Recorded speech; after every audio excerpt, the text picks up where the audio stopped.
Before the Echo is brought to you by X's Outdoor Gear, Osseo Gear, and Stealth Outdoors.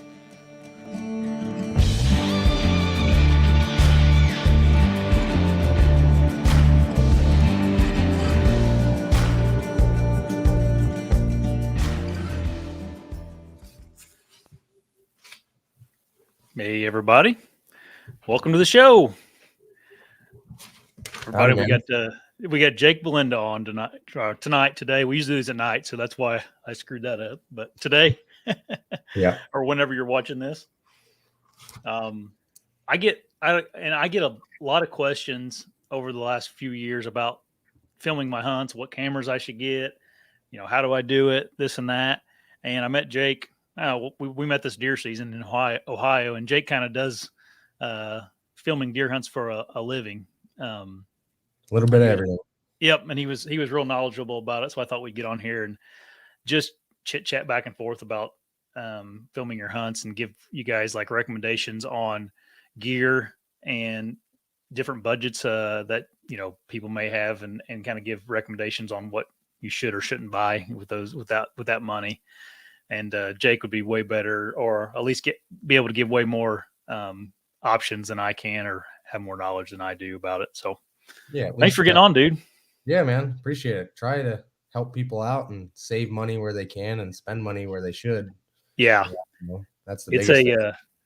The camera world and the filming world, the options in that are like overwhelming. Yeah. I mean, this is year 5 or 6 for me. And I remember when I first started, it was overwhelming, and it still is. Yeah. Keeping up with technology. It's never ending, but it's just a learning curve that, if we can fast track a couple guys and, with this podcast, then maybe it'll help somebody out. Yeah. And that's the goal of it. And like, for example, like Sony, me and you were talking about Sony cameras, just texting back and forth the other day. It's like, they probably have how many options for DSLR cameras right now, or mirrorless cameras? They probably have, you got a dozen of them, maybe. They're well, and that's if you go into there's probably, I bet you there's 30. Yeah. If you start really diving in to each model. Yeah. And I guess discontinued models and stuff that are still available and whatnot. Yeah. So it's crazy. I'm trying to think how we want to start this, Jake. Let's first of all talk about, there's kind of this, there's a thing going on in recent years where people are filming deer hunts with their cell phones. Yeah. And I was a little bit, not surprised, but you were even saying you film a lot of yours, even as a professional filmer, you film a lot of your stuff with your phone. So yeah. I want to talk about phones a little bit and kind of give people an idea of like, how much should I say before I buy something that's better than my phone, and what isn't better than my phone for filming.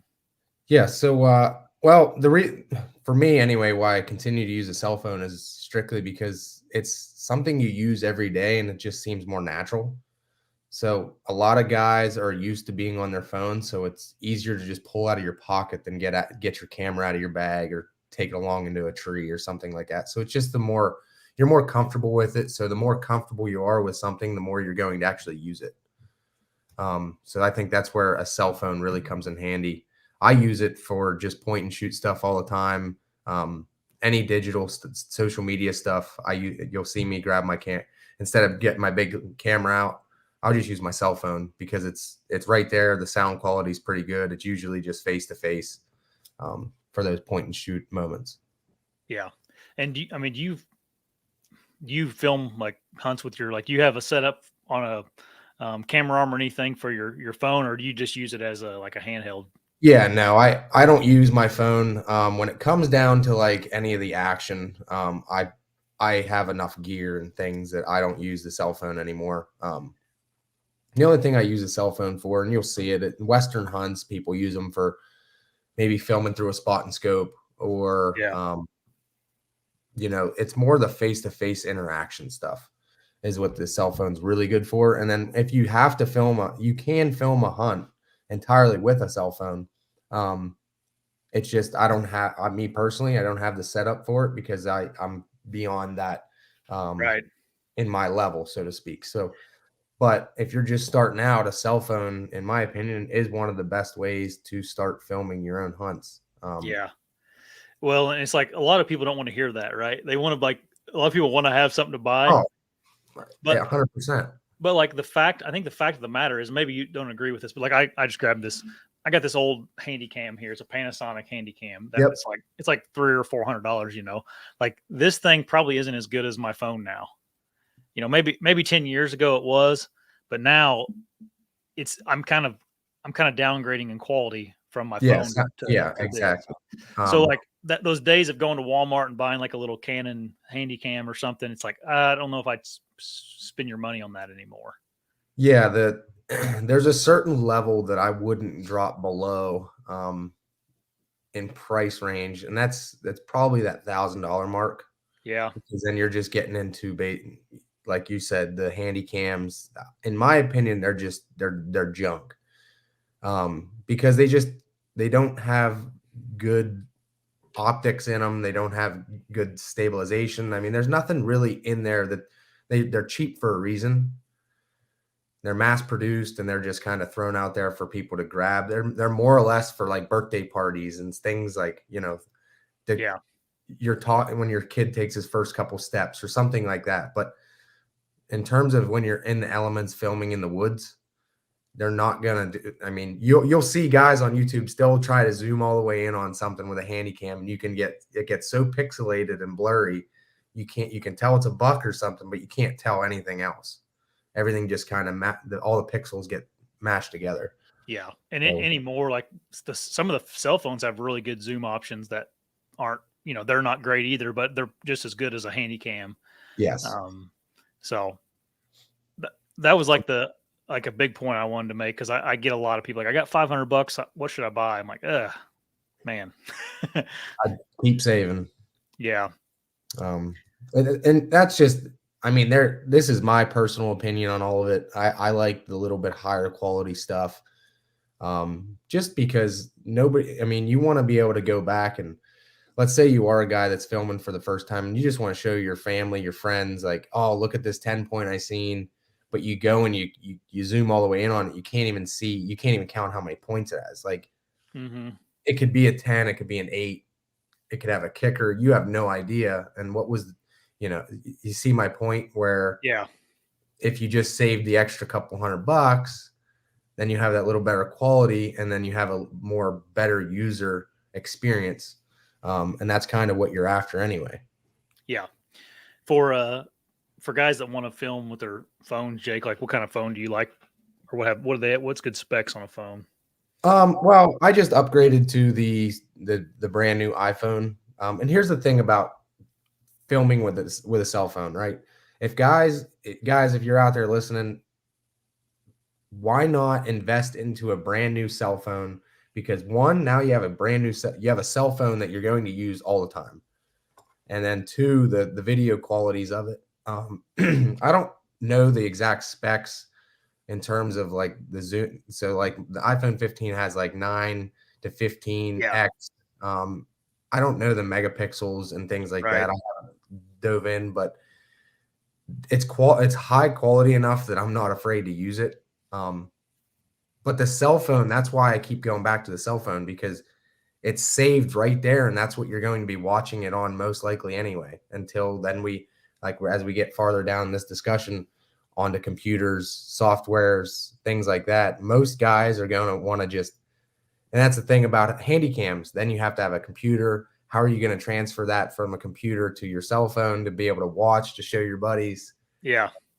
It's going to create that's what happens to a lot of guys. I have friends that do it. They film with one of those handy cams or something, and now they just have it on an SD card. And they're like, I don't know how to get this off of the SD card onto my computer and then onto the computer onto my phone so I can actually watch it. There's a lot of steps. So that's why I tell all guys, if you're going to invest in money, might as well go with a cell phone first. You have a good cell phone that can take good pictures, good video, and you can, that's a great starting point. Yeah. Let's talk about before we get into like buying actual camera gear. Let's talk about computers and whatnot. Like, um, I get a lot of people will they'll message me and ask me about I want 4K, and I'm like, okay, do you have a computer that you can watch 4K on, or download, or edit 4K video on? Because what's 4K is essentially, or what is it, Jake? Is like it's 4 times the quality of 1080, right? Yeah. So the way I break it down, 4K, just and how I explained it to you is basically if you take a quadrant and you split it into 4 sections right down the middle, you can zoom into just one of those 4 quadrants, and that's 1080p. That's the quality. So basically, if you have a deer that you're zoomed all the way in and it only takes up a quarter of the screen, you can zoom in to make it almost the entire size of the screen without losing any quality of 1080p. Yeah. Which is perfectly good quality, and that's what most actually YouTube videos you watch are in 1080. They're, unless they download them and upload them into 4K, which a lot don't do because of how much extra space, and you can get all into the file sizes. But 1080p is pretty much what everybody watches on. Yeah. And the problem with shooting in 4K is your standard computer that you go to Best Buy or Walmart and buy won't be able to handle it. There won't be enough space or memory or RAM on it. It's not it's not only the 4K, excuse me, but the sorry, just got You're good. Sick. Jake's getting over being sick. But it's the color coding in it. So that's what it can't render. So a lot of the computers is not just the 4K, but the underlying files, basically that. So I shoot in, let's say, 10-bit or 12-bit raw footage. You're running the mill HPs that you can get Walmart or Target or something for $300, $400, $500. They're just not going to be able to handle that file, and it's just going to give you an error. So then you have to proxy it, and you're just going to run into a world of troubles, and you're going to get a headache and ultimately not do anything with the footage. Yeah. So keep that in mind whenever you're thinking about buying something, and just use your phone. Yeah. I know. I had a friend of mine that did that. He didn't upgrade his computer. He upgraded his he was pretty intermittent level with his camera gear, like knows what he's doing. Bought higher quality stuff because he saved up, but then he went to dump it on his computer and his computer wouldn't even read it. So he has to then basically sit on files until he can upgrade a computer to be able to handle it. You know, so it's just another expense that he has to. Once you get to a certain threshold, you're going to have not just one expense to jump to the next level. It's like 3 or 4. Yeah. Well, and like, how much was your editing computer? I mean, I know mine. I think mine cost me $4,000. Yeah, I think $29.99, $23,000, something like that. Yeah, you're talking about the same price as a really high quality camera you're going to spend on a computer to be able to work with that footage. So keep that in mind before you go out and buy a big fancy camera. Yes. Okay, Jake. So I'm gonna give you a scenario. Let's say I'm Joe Blow, and I've been filming with my iPhone for a couple of years now. I really like it, and I'm going to make a leap. I got a computer that can keep up with whatever I want. I want to buy my first nice camera. Mm-hmm. What would you recommend guys getting for their first good camera? The first thing I would ask is like the price range that they're, because I mean, a nice camera, if they're going to film just hunts, I would say that $1,000 to $1,500 mark is like that sweet spot. Yeah. For your first camera outside of your phone. Yes. Your first camera outside of your phone. I like the capabilities of, Sony point and shoot cameras. I think they're called the ZV E10 is a really good one. You're not going to get the zoom now. You're not going to get that super zoom quality where you can zoom in to something that's out there 300-400 yards. That's what you're going to be spending a lot of money on, is that reaching out to see what a subject is. but that point and shoot Sony is I right think at $1,000. I it's think. the ZV-1. I think it's what's called. Is it the ZV-1? Yeah, the CVE-10 is a mirrorless like is their interchangeable lens camera. Oh, okay. I knew it was ZV something. Yeah. ZV-1. Here, I'll do this for people. This will be a good idea. Give me a second, Jake. I'm gonna go to B&H and just share my screen for people, and then while you're getting these, I can like pop them up so people can kind of reference that. Yeah. Um, Yeah. So that ZV-1, if it's the ZV-1 that I'm thinking of, you can completely film an archery hunt with that.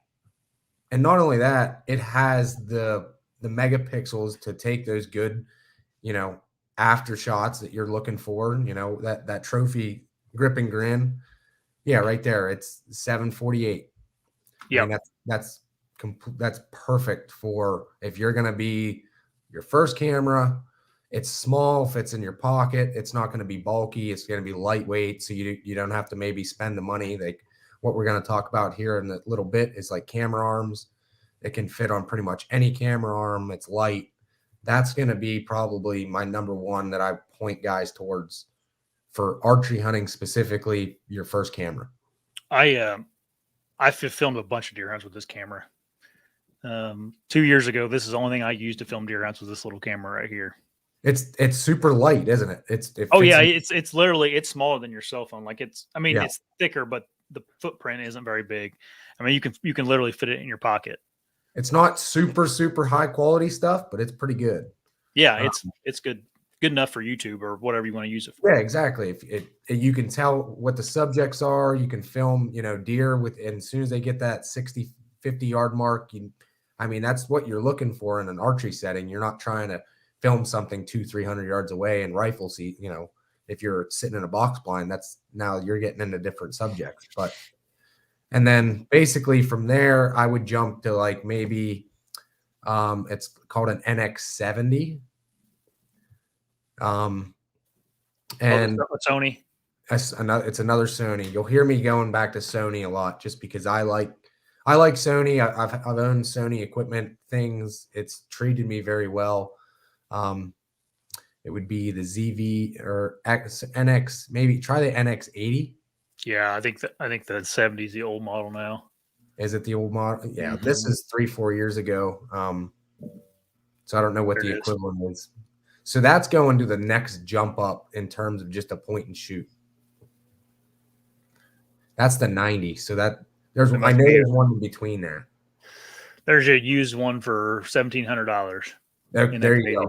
That's what I mean. You go from like 1,000, and then there's nothing really in between there besides maybe a 6500, which is an interchangeable lens system. But the point and shoots, that's what I would go with. And if everybody probably knows, the hunting public, they've been using an NX90 for the past 5 years on their film. Yeah.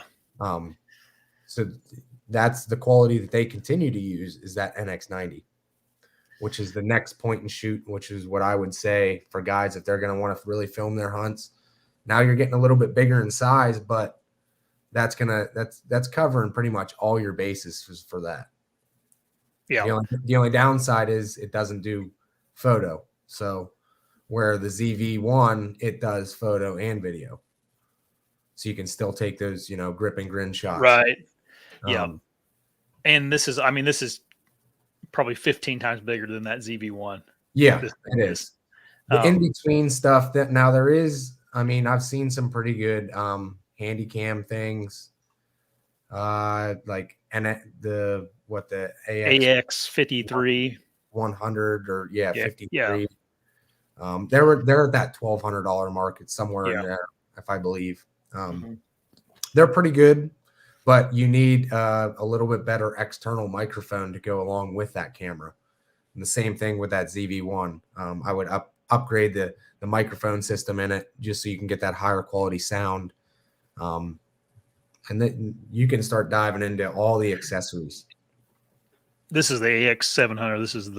They don't even make these anymore, I don't think. But Yeah, I think that's the one you're talking about. yep, It has the 1-inch sensor. Yep. That's the exact one I'm talking about. That's a great point and shoot camera. It's lighter. That's pretty much it for what I know in terms of the point and shoot stuff. That little bit lower quality, not lower quality, but lower budget, under $1,500. Like you said, that NX80 you can get used on sites, Facebook Marketplace. You can get them on any Adorama, B&H. For that $1,600 mark, $1,500 mark, and everything. There's other two options are $1,000 to $1,500. And maybe it's just me, but I mean, handy cams or these camcorders, they're a thing. Like companies aren't making these anymore either. No, it doesn't seem like. I mean, every one we looked at is discontinued now, and these are the newest models.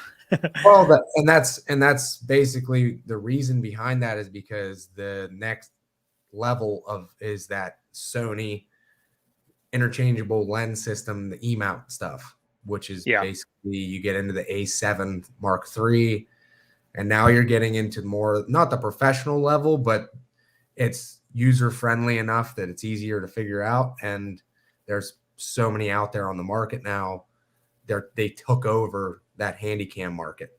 The reason I tell people to get away from handycam stuff is because once you buy it and use it, you're going to get a little bit of use out of it and realize it's not exactly what you want.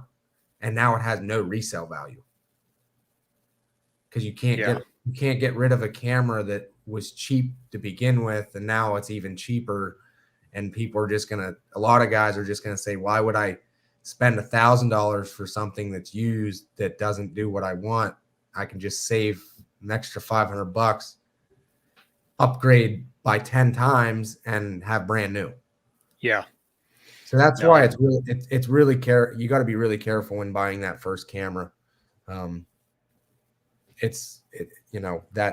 in my opinion, that Sony ZV-1 is like that's like the best one I think out there for the bang for your buck. You'd rather use that ZV-1 than the AX700 then for you. I mean, they have the same sensor size and all that too. You're not losing anything like that. You lose zoom obviously, but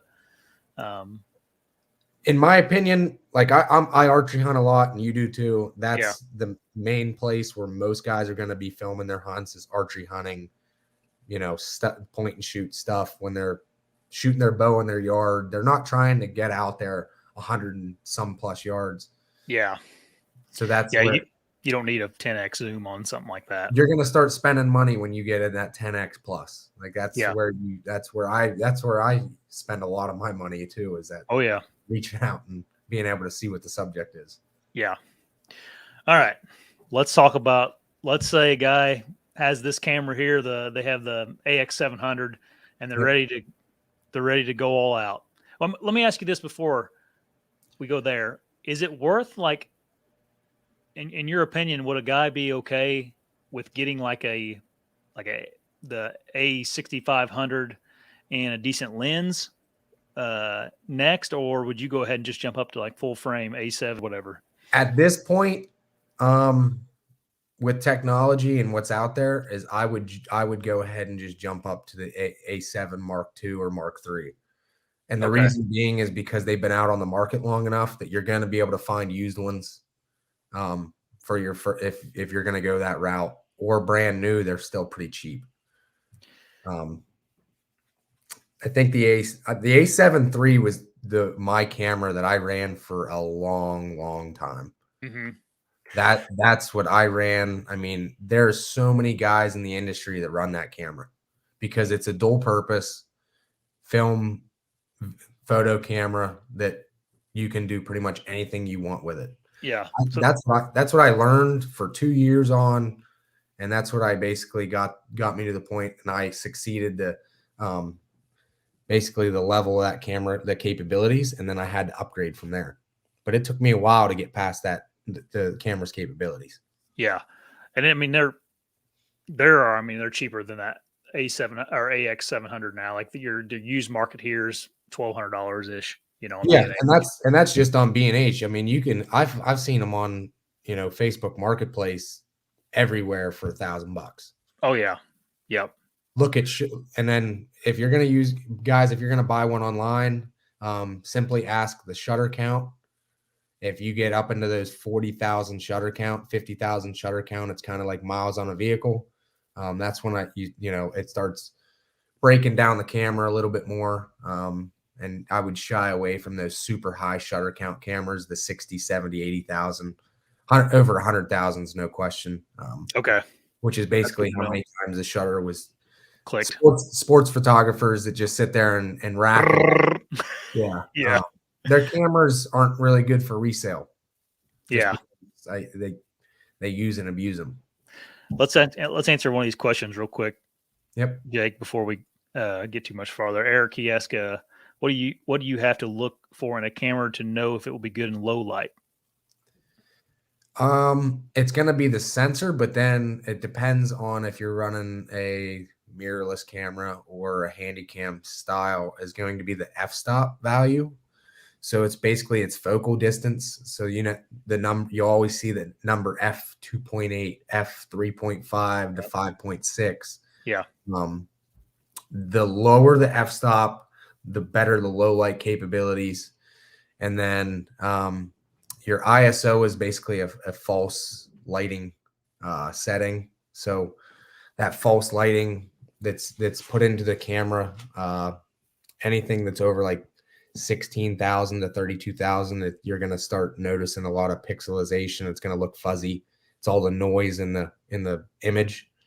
It's going to be that low light capability is the hardest thing to spend money on, because that's where it gets pricey really fast. Yeah. I'm trying to find the like on this, like for example, the AX700, which is the nicest handy cam you can get essentially. Yeah. I'm looking for the f-stop on that. Let me share it.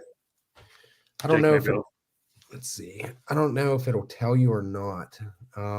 There's a shutter speeds, focal length. That's 9.3 f-stop. 2.8 to 4.5 right here. So it's going to have decent low light capabilities when it's zoomed all the way out. So if you're trying to get that low light zooming in, it's going to jump up to that 4.5 or in between, which is basically going to cut light. Does that make sense? Yep. So if it's the last light and you got a deer coming in to, you want to zoom out, and for this particular camera, your f-stop's going to go down to 2.8. And if you zoom in 5x or whatever on the camera, that's whenever you're going to get into that. And it's going to look darker than, because it's basically, picture the front of the camera being an iris. As you get far and your face is this, the light sensor. As you zoom away from it, it's smaller to see through. As that you bring it back, more light's going to come to you. So that's what you're looking at in terms of a camera. But that low light capability is really hard, because then it's where you're going to spend money. It's just one of those things that in cameras, there's a couple like the A7S3, they're more expensive. That's professional level, but that's why they are what they are, because they are made for that super low light stuff. That's what they're designed for. Yep. And that like the ZV-1, the little point shoot you recommended, that has the f-stop down to 1.8. That's what I thought. 1.8 to I think 3. It's 2.8. It says 1.8 to 2.8 is the maximum aperture. There you go. That's good. That's going to be really good low light compared to the other option that you just showed. Yeah, and it's $1,000 less. Yeah. New price, $1,000 less. That's why I tell guys to go to that camera. I know guys that's used it, and it's a great little camera for guys to use. And the focal length essentially is 24 to 70, which isn't like a great zoom, but it's decent. Yeah. So you can, like I said, up to about 100 yards, you'll be able to see what it's on a, you put it on a computer, you'll be able to tell what that is at 100 yards, 120 yards. All right.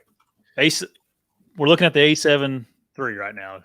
Before we get into more, even better quality, let me get back to sharing my screen here. So this A7 III, Yep. we're gonna have to about $1,000 for a used one. But that's not with a lens. No. So what lens would you recommend if you had one lens to pick? If I had to pick deer hunt? just one singular lens, I would have to go with a 24 to 240. The Sony lens. Yep. This one right here. Yep. Brand new. It's another $1,000, but it that zoom capability to 240 millimeters is what's gonna, that's what's gonna get the crisp photos and videos that you want. You'll be able to zoom way in on a deer. If they're at 75 yards, you can zoom in to just its head if you want with that 240. Yeah. Yeah. And 24 millimeter on a full frame camera, that's good enough to where you could get back enough to do like a little. That's basically what we're on right here. 24. Yeah. What we're vlogging type. You see setup. us. Yep. It's a little tight for vlogging, but it still would be good if you had it on if you want to do an interview in the stand or whatever. Yep. That's what I use. That's what that lens right there is what I broke my teeth on, so to speak. Yeah. I ran that with the A7 III. I had a microphone on it and a little bit better mic, and that's basically what I did. Everything up and from 2018, 2019 into 2020 is basically what I did everything with. Let me ask you this: so the aperture on this is the 3.5 to 6.3. Yep. But I would still like the low light capabilities of this is still way better than that ZV-1, correct? Yes, and it's because of the sensor that's in the camera itself that you're putting it onto. There's multiple factors, but once you get into that little bit higher quality, the sensor capabilities are going to be able to bring in a little bit better light than just an f-stop value. But the big thing I wanted to say about that lens is the fact that if you've seen that OSS beside it, 3.5 to 5.6 OSS, that's optical steady shot, which is basically takes out that little bit of handshake if you're going to hand self film, like if you're just going to hold it, it's going to take out that little bit of wobble. Yeah. So right. It's built into that lens. Yeah. Another really good lens is a 24 to 105, which is another one that I run a lot. It's kind of another dual lens. It's a little bit more expensive. It's a little bit higher quality, but that's the reason being is because it's a constant aperture.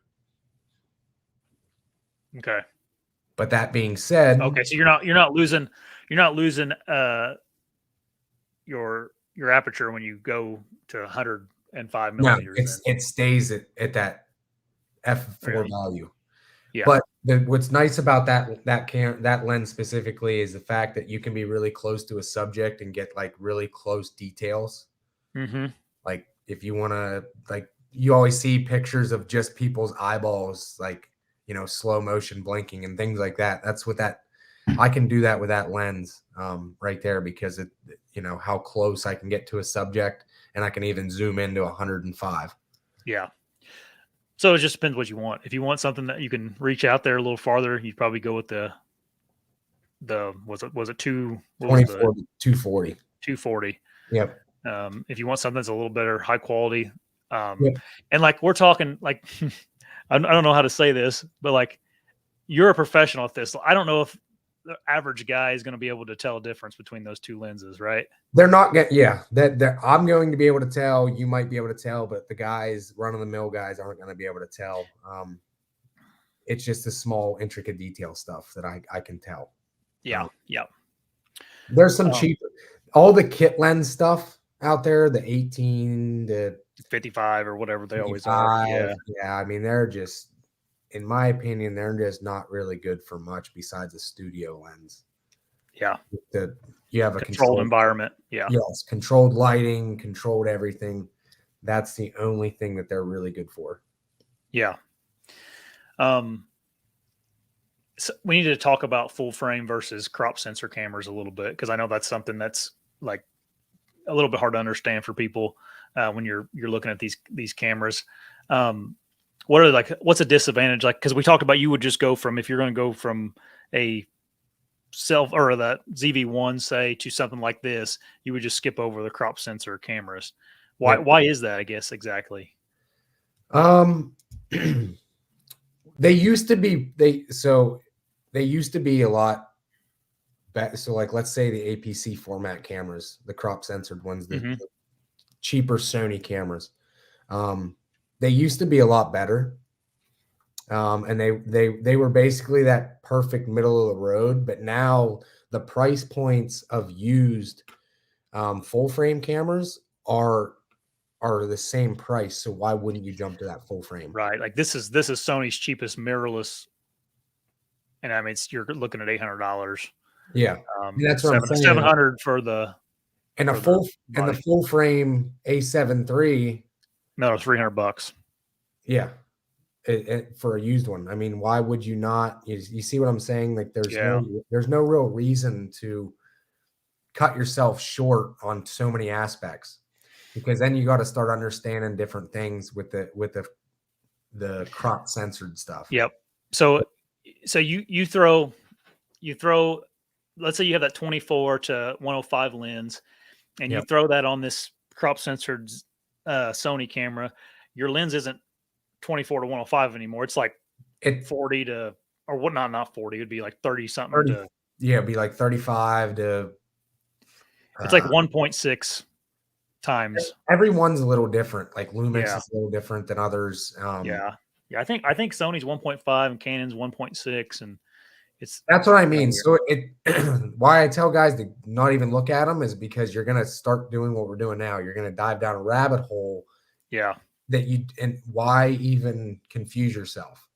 You see what I mean? Like I do this stuff for a living, and I don't want to get into the micro four thirds with Lumix, because it's not, unless you get brought up through that.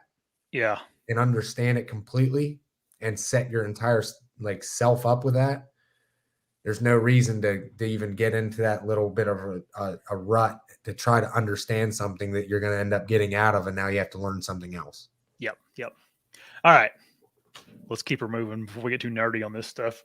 That's that setup we just talked about now, that A7 III with that lens, that is like as good a quality for YouTube and stuff. Really, that would be that's a better camera than like the guys like that Hunting Public uses, that NX90 or whatever. They've used the NX90 for so long, and because they have it rigged out for their shoulder strap.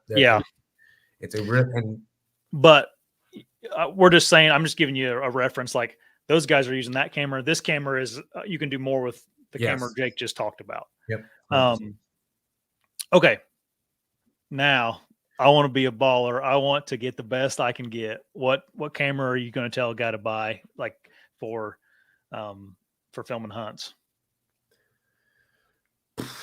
I would probably the A7S III is the that's been like the standard, one of the best out there for Sony wise. The low light capabilities of that has been absolutely killer. That is like the straight, when you see guys like go look up Micah Morgan and the stuff he's been doing.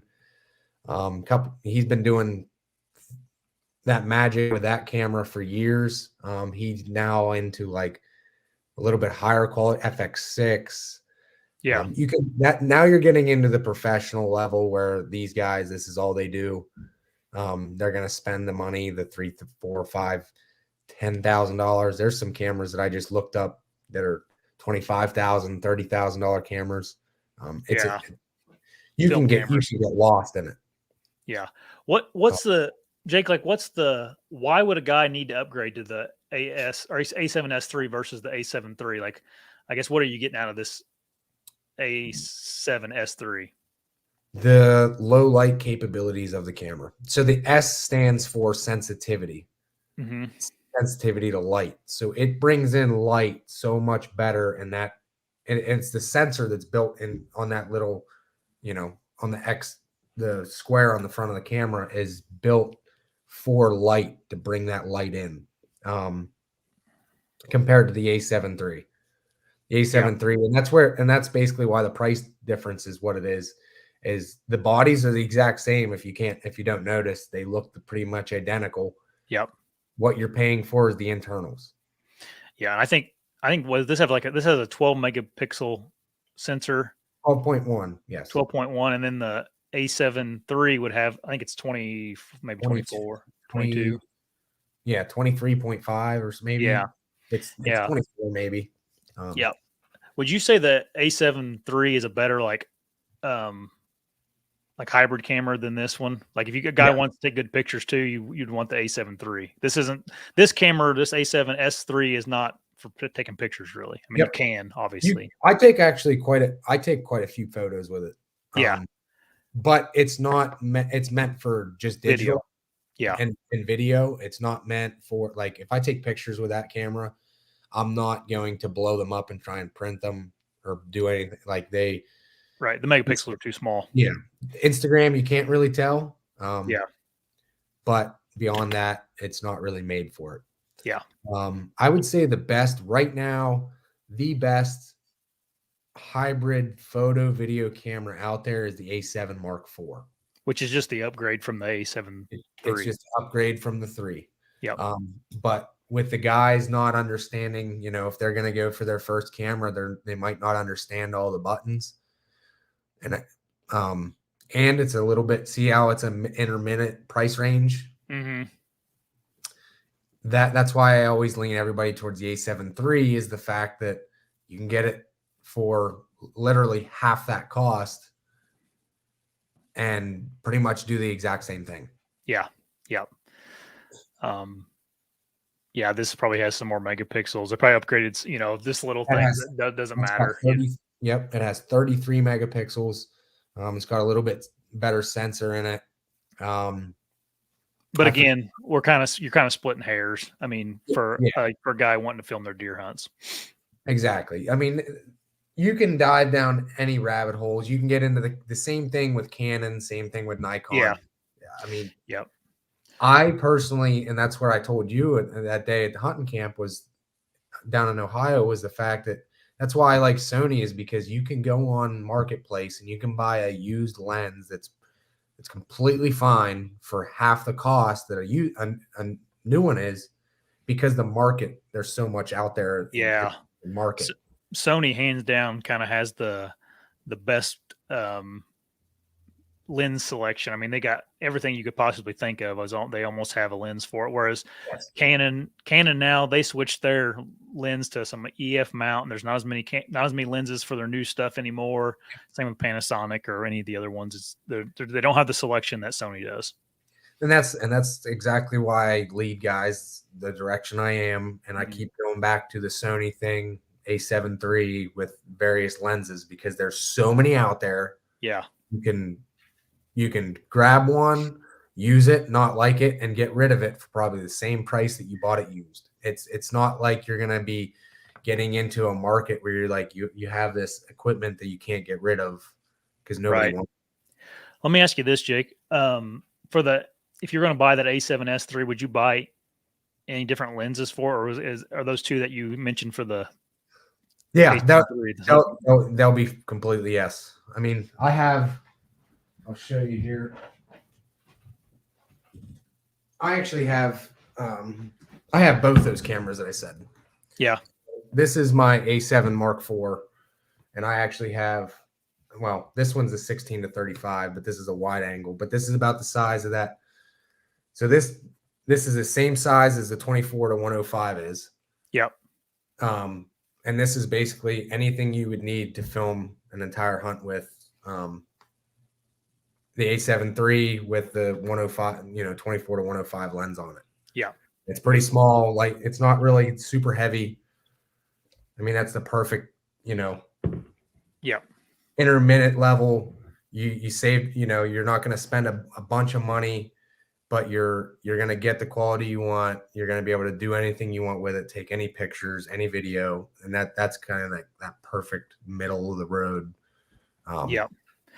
Hey, let's go on to audio now, and give everybody a recommendation on, like, because the audio that you would get out of just a standard mirrorless camera is not great. So could Yeah. you talk about that a little bit? And while you do that, I'm going to go take a leak real quick. Yep. You're good. Oh, let me get back to Jake here. Yeah. So the biggest thing that you're going to want to spend money on after getting a camera is going to be the microphone system. So you'll see so many different mics out there. You'll see little tiny Rode Wireless Go microphones that guys use, but shotgun microphones is a must if you're going to go with that A7 III route, because you're going to want that sound quality of that deer, grunting or walking in the leaves. So I personally would tell guys to go with a Video Mic Go, something made by Rode. I think they're $100. They're not super expensive. You can get into the wireless stuff. So like the wireless system mics, any of the lavalier mic systems, that's more of the professional stuff. But like I said, the run of the mill guys, I would just get a simple Rode shotgun microphone. They're on Amazon. You can find them pretty much anywhere, but the Video Mic Go is like pretty much the perfect go-to mic. I think to be honest with you, I think they're $79.99.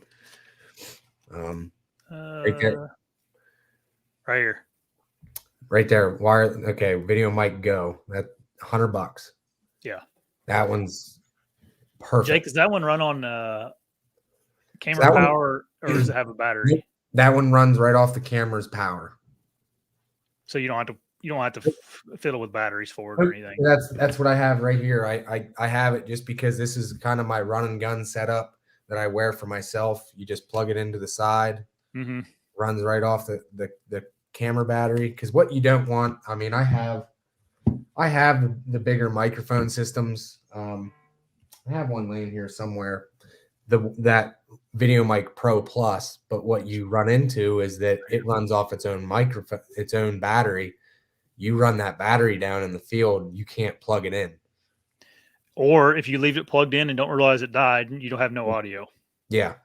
So yeah, the ones that plug straight into the camera and run off the camera's battery, in my opinion, are more of it's the better system to go with, just because if you run out of, your video camera runs out of juice, well, then everything runs out of juice. I mean, it's easier. It's easy. I try to dumb everything down because that's what the guys don't want, more things to worry about while they're trying to hunt, like remembering SD cards, their camera, their batteries, their camera arm. I mean, you're getting into adding multiple other moving parts on top of just your camera, your hunting equipment, and your tree stand, and then you get into saddle hunting. I mean, you're going to start just adding all this other stuff up that you don't really need. Yeah. Okay. I think that covers audio. You just get some kind of a decent shotgun mic. Yep. Shotgun mics. Perfect. Yep. Another good thing about those ones that run off the camera battery is all of them are cheaper than if you buy one with its own battery. So, yeah. Sorry, you may have already said that when I was out using the bathroom. Okay. People are asking us about GoPros. Which one would you pick? Let's talk about action cams or whatever second angle cameras now. So Tacticam action cameras that go on your gun barrel or things like that, in my opinion, I think they're junk. I don't like them. You very rarely ever see a video turn out great from them. You always see like bang, especially turkey hunting. You'll see a guy shoot and then it's just, you have no idea what happened. Yeah. And it's just all over the place, and you're not going to continue to point your gun, or your bow at something after you shoot to make sure it's on video. So I personally steer everybody away from that action camera. Now, in terms of GoPros, I think GoPros are highly underused in terms of, for the industry. I agree, dude. They are, I love my GoPros. You throw a little, microphone system on there, and they are a great, great tool to have. Yeah. Yeah. Let me go get mine real quick. I think it's laying. Yeah. No, it's not. It's out in the barn. Never mind. That GoPro makes they call it a media kit for them, I believe. Yep. Media mod. Media mod, yeah. Yep. And that's a really good. Let me look it up here. I think they might be $100. Yeah, you can almost. I think you can just buy them in the. They might even come as a kit, They do. as a GoPro with the media mod kit. I think it's called the Creator Kit, is what it's called. So it's this right here, and that's what you can see the mic on the. Yep. Yep, and it comes with a little light that actually is super bright, and then this grip that you can see this like little grip, this little tripod thing. This is actually an external battery too. So that's something that's not great on any action camera. Is the battery life usually is not real great. No, they're really not. Yeah, so this is actually like a charger for your GoPro. So this is what I have right here, the Hero 11. I use this for. You'd be surprised at how much of my stuff is filmed with this little setup right here. Oh yeah. I would not get a lot of people like try to save money and they'll buy like the Hero 10. I've had horrible luck with the GoPro Hero 10. Yeah, so did I. A lot of people did, and I don't know if it was in between them trying to upgrade something. I've heard, mine it would go to like 25 seconds, 30 seconds and just turn off on its own. Yep. And you wouldn't be able to, you'd have to take the battery out to it would freeze. Yep. It would Yep. just freeze, turn off. It was just terrible. I would get the 8 before I would buy a 10 again. Like I hated my 10, but I have this 11 now. Have you used the 12 yet? They came out with a 12. I don't know. I have the newest one, whatever that is. Okay. I think I have the 12. Yeah. Yeah. So I haven't heard anything bad about the 12. So No. I would either get the 11 or the 12 if I was going to buy a new one. Yeah, and that's another thing that GoPros have been around for so long now that you can find them used a lot of places. You just surf the web and really start diving in, you can find that stuff used. Get the media mod. That's a phenomenal second angle, point and shoot stuff. That's for a lot of the YouTube guys, they used the heck out of that stuff. Oh yeah. Yep.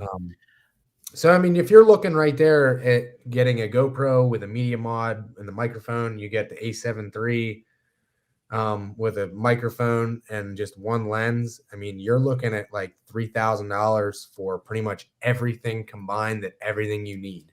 Yeah. Yeah, and the GoPro, that's your wide angle stuff. If you want to do some like vlogging, walking around the woods, that's all real good for that stuff. But that covers, that's what I mean. That 2,500 to 3,000 will cover pretty much everything you possibly need that's the only thing you'll need for a couple years, probably.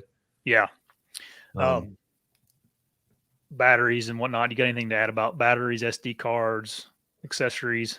So the SD cards, don't just go get yourself, that when you're talking to that higher quality 4K stuff, you can't really go into just using your 32 gigabyte,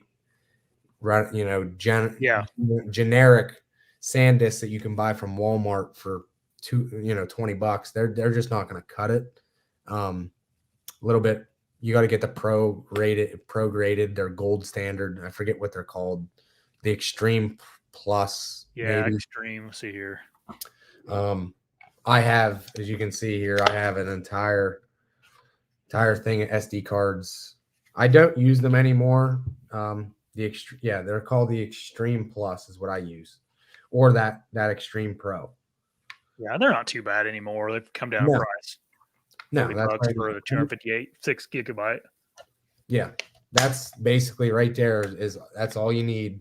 They've come down in price the past couple of years because that was one of those things. They were new, so that now they're coming back down. Yeah, and it's never been easier for guys to get into it than right now.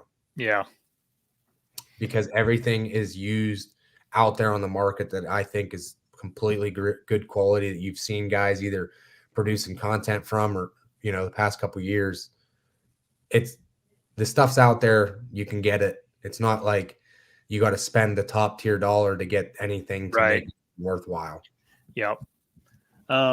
batteries, are you okay with like those aftermarket like third party batteries?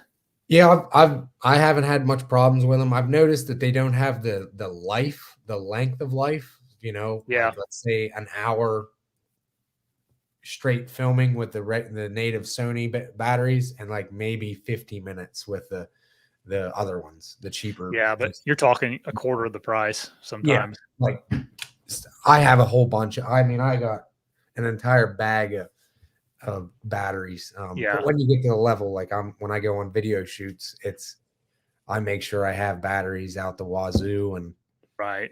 have extra SD cards. I mean, I get anal about that stuff, but Yeah. I mean, you're talking about like a native Sony battery would be $80, and then the knockoffs will be like 20, if yeah, not sometimes less. So that's a good way to save a little bit of money. Usually, your camera, if you buy one, is going to have the native with it, and then you can just yep. buy like on Amazon some of the cheaper knockoff ones. And just for guys out there that get into this, get in a habit of if you do film out in the field, as soon as you get home, dump the footage onto a hard drive or your computer and then charge your stuff that night. Like just try and be diligent on and making a structure on every time you come back inside to do something. Otherwise, what happens is a lot of guys in the beginning get lazy with it because it's something they're not used to. So Yeah, they'll leave their camera in their truck, right. and they It's dead film. the next day. It's dead the next day. They're going into the tree, and then they're like, "Well, I'm not taking this today. There's no point." Then they see something that they really wish they would have got on film, and it was just simply because they were a little bit lazy and didn't go back and do the necessary steps. It is when you get into filming, it is another thing to worry about, but it is rewarding when you get to go back and watch the footage of Oh something yeah. you've seen and show your buddies at either hunting camp or your dad, your family, your friends. Yeah. It's pretty rewarding.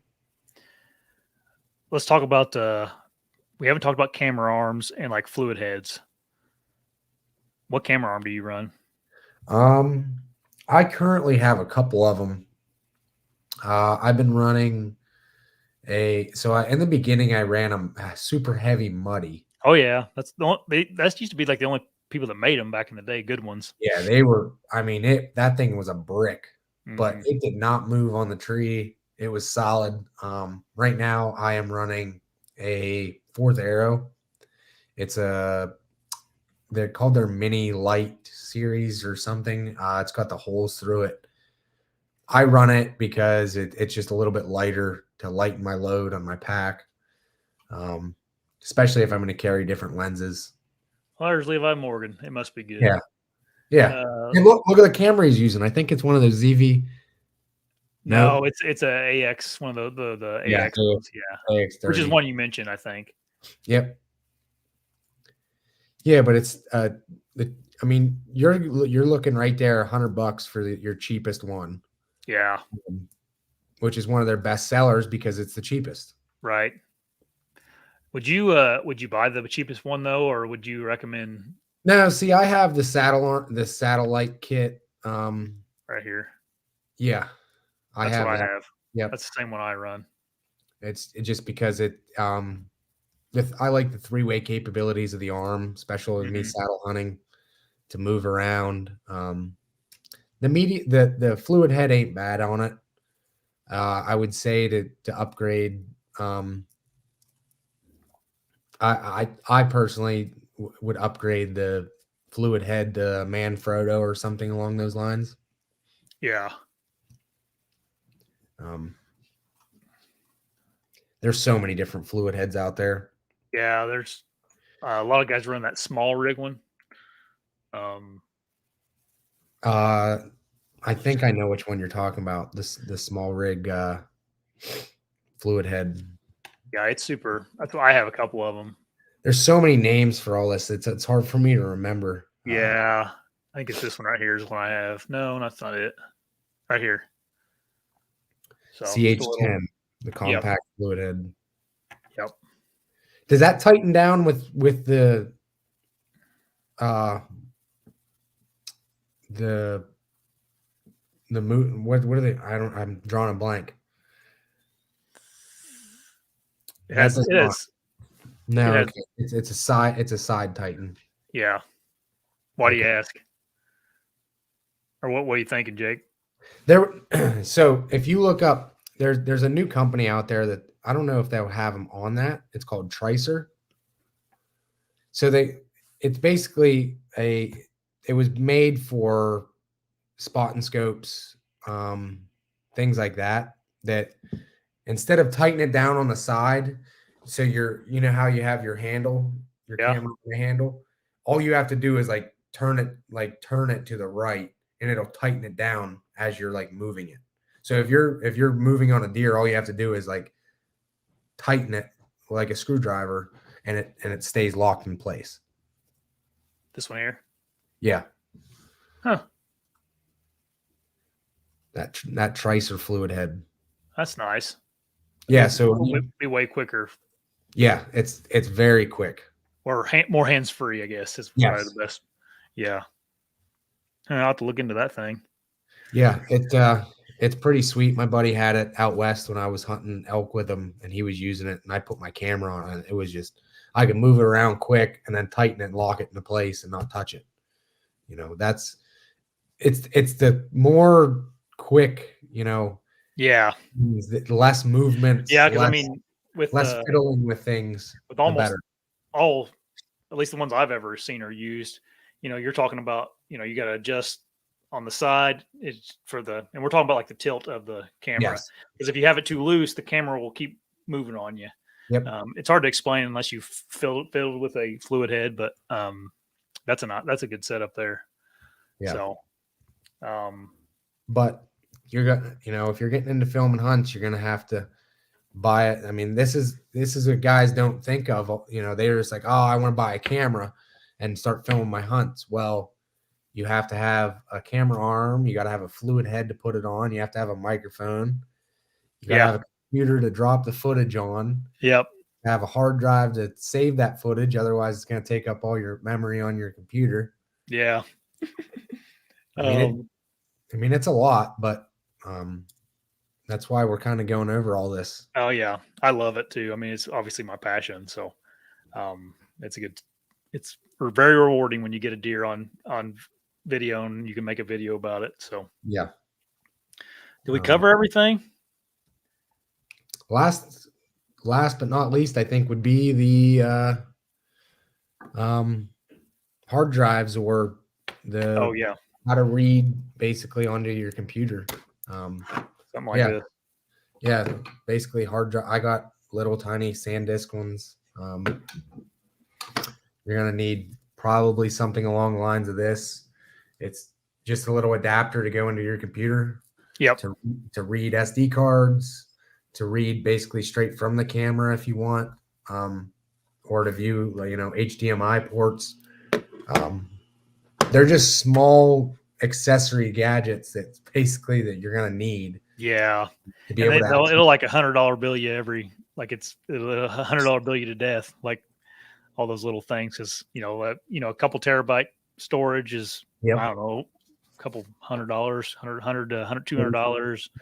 One of those things you were just showing is you could $60. Yeah, bucks. almost $100 again. So all the little things you got to think about, because you can't dump your footage, like you can't store like something like that onto a computer. It'll wear it out.